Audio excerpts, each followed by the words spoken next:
Hello everyone, আসসালামু আলাইকুম। কেমন আছেন সবাই? আশা করছি সবাই ভালো আছেন। সবার সুস্থতা কামনা করে আমি আমার আজকের ভিডিও শুরু করছি। আজকে খুবই সিম্পল অল্প সবজি দিয়ে কিভাবে মজাদার চাইনিজ ভেজিটেবল রান্না করা যায় তার একটা রেসিপি শেয়ার করব। রেসিপিটার জন্য আমি প্রথমে চুলায় একটা কড়াই বসিয়ে দিলাম। এতে আমি 1 টেবিল চামচ পরিমাণ বাটার দিয়ে দিলাম।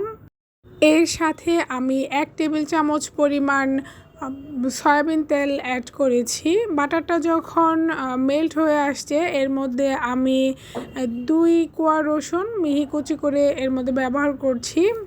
রসুনটা বাটারে দেওয়ার পর সুন্দর একটা স্মেল ছড়িয়েছে। আমি এই পর্যায়ে কিছুটা ভেজে নিয়ে আমি এর মধ্যে 1 চা চামচ আদা বাটা, 1 চা চামচ রসুন বাটা ব্যবহার করেছি। আমি আদা রসুনটাকে কিছুক্ষণ ভেজে নিব।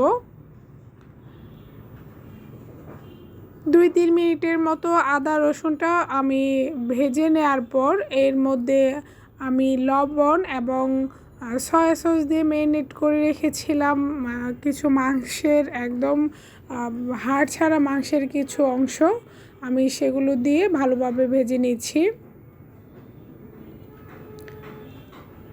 একদমই অল্প পরিমাণ আমি এখানে সয়া সস ব্যবহার করেছিলাম ম্যারিনেটের ক্ষেত্রে।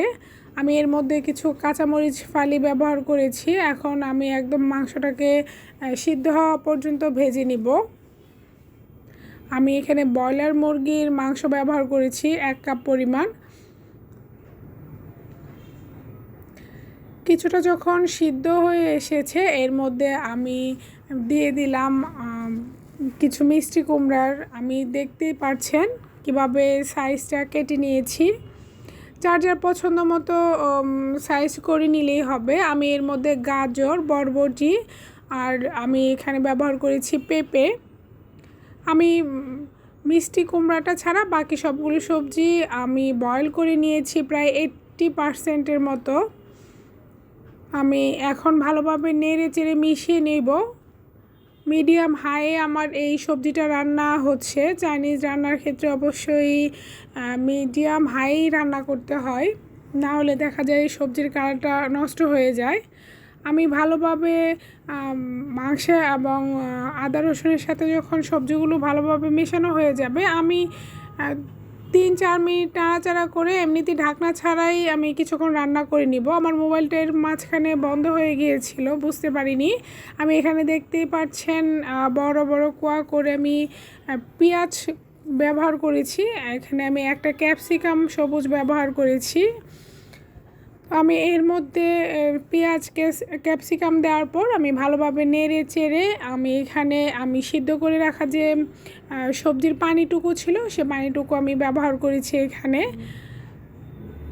পানিটা যখন বলক চলে আসছে এই পর্যায়ে আমি 2 টেবিল চামচ কর্নফ্লাওয়ার গুলিয়ে রেখেছিলাম সেটা ব্যবহার করব। অবশ্যই একবারে ঢেলে দেওয়া যাবে না, তাহলে দেখা যাবে অনেক সময় কর্নফ্লাওয়ারটা দেওয়ার পর একদম জমাট বেঁধে আসে, ওই পর্যায়ে আবার সবজিটা খেতে ভালো লাগে না। আমি অল্প করে প্রথমে দিয়ে আমি থিকনেসটা দেখছিলাম। আমার যতটুকু কর্নফ্লাওয়ার ব্যবহার করেছি পারফেক্টই ছিল। আমি যেরকম ঝোলটা একদমই ঘন চাচ্ছিলাম না। তো এই পর্যায়ে আমার রান্নাটা প্রায় হয়ে আসছে, যেহেতু আমি সবজিটা সিদ্ধ করেই রেখেছিলাম। রান্না করতে খুব একটা সময় লাগে না। আমি কিন্তু কোনো গরম মশলা ব্যবহার করিনি, এভাবে একবার রান্না করে দেখতে পারেন। আমি এখানে কালো গোলমরিচের গুঁড়াটা ব্যবহার করেছিলাম, সেটা আমার স্কিপ হয়ে গিয়েছে।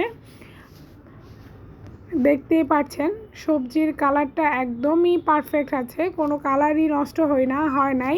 এভাবে রান্না করে দেখতে পারেন, একদম পারফেক্ট কালার থাকবে।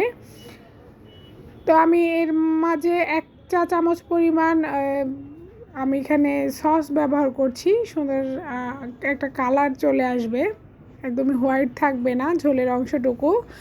ভিডিওটা ভালো লাগলে চ্যানেলটাকে সাবস্ক্রাইব করে দিবেন। যারা চ্যানেলটাকে সাবস্ক্রাইব করেছেন তাদেরকে অসংখ্য ধন্যবাদ। ভিডিওটা দেখে ভালো লাগলে একটা লাইক দিয়ে দিবেন। আপনাদের একটা লাইক আমার ভিডিওগুলো আরও অনেকের কাছে পৌঁছে দেবে। আল্লাহ হাফেজ।